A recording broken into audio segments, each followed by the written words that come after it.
Out of all the data that's out there in cyberspace, 90% of it has been created in the last 2 years. Just mining hordes and hordes of data is pretty daunting to today's execs. So a lot of the clients that I talk to say to me, you know what, we've got years and years of data, but we have no insight. All these companies are trying to reach the human being. And the only way to know who your customer is to start looking at some of the behaviors or those breadcrumbs that they're leaving behind. If you look at a grocery store, you have limited shelf space. So you have to make decisions all the time of what products to put on your shelf. And this one grocery chain said, let's look at all of the slow-moving products, the ones that people buy maybe once or twice every 2 to 3 years. One of those happened to be cream of tartar. So they removed it from the shelf.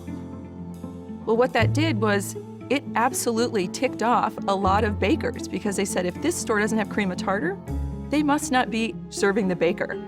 So it absolutely had this ripple effect of turning off a lot of their consumers. So this notion of knowing who your customer is and who you're trying to reach, the products on your shelf absolutely matter. One of the examples that I love to talk about is an insurance company in South Africa and how analytics help them be more effective in determining which of their accidents were fraudulent. Most accidents happen around 10 a.m. in the morning. And those accidents that happen between 10 p.m. and 5 a.m., those were the ones that were suspect.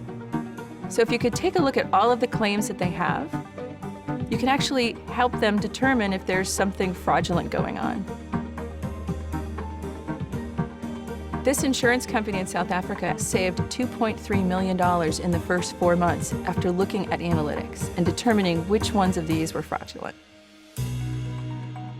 There's a ton of hidden connections that analytics helps our clients discover.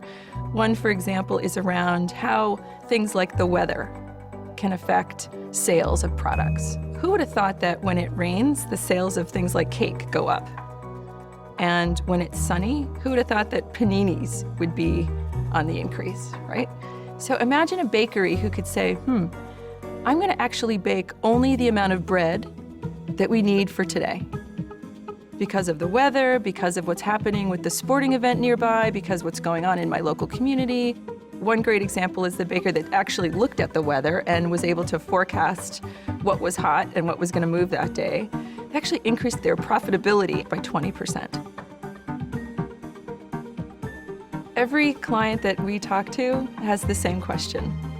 Who's my customer? And what do I know about them? How do they behave? How do they respond? What matters to them?